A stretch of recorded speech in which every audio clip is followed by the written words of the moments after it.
অন্নপূর্ণা যোজনার টাকা যারা যারা পেয়ে গেছে বা যারা পাবে তাদের মধ্যে কারা কারা বাদ পড়বে তার একটা লিস্ট জারি হয়েছে সরকারের তরফ থেকে। কারা বাদ পড়তে পারে, কথাটা হয়তো অনেকের খারাপ লাগবে, কিন্তু কথাটা খারাপ লাগলেও কিছু করার নেই। সরকার কিন্তু এই সমস্ত ব্যক্তিদের টাকা দেবেন না, পরিষ্কার জানিয়েছে। বিশেষ করে যারা সরকারি প্রকল্পের আওতার সঙ্গে জড়িত আছে, সরকারি ভাতা পায় বা সরকারি টাকা পায়, মাইনে পায়, তাদের কিন্তু সরকার টাকা দেবে পরিষ্কার বলে। তো সেটা কারা কারা বাদ পড়বে সেটা আমি একটু দেখাই। এখানে দেখুন দেখুন প্রথমে রয়েছে ক্যাটাগরি ও পেশা, তারপরে আছে গিয়ে টাকা পাবেন কিনা, তারপর আছে সরকারি ব্যাখ্যা ও কারণ।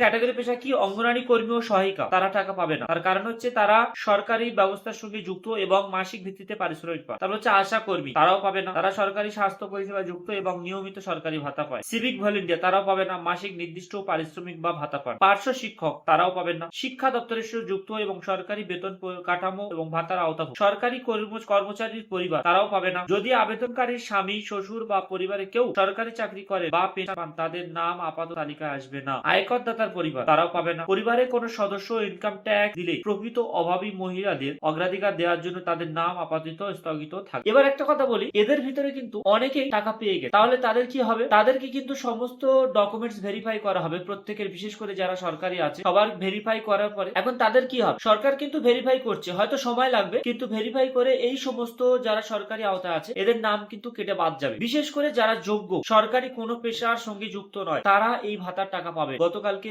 মুখ্যমন্ত্রী পরিষ্কার ভাবে স্পষ্ট কথায় বলেছে, কোনো অযোগ্য ব্যক্তি তারা এই টাকা পাবেন না, যোগ্য মহিলারাই অন্নপূর্ণা যোজনার টাকা পাবে। পেজটাকে ফলো করে রাখুন এরকম নিত্য নতুন আরো আপডেট পাওয়ার জন্য।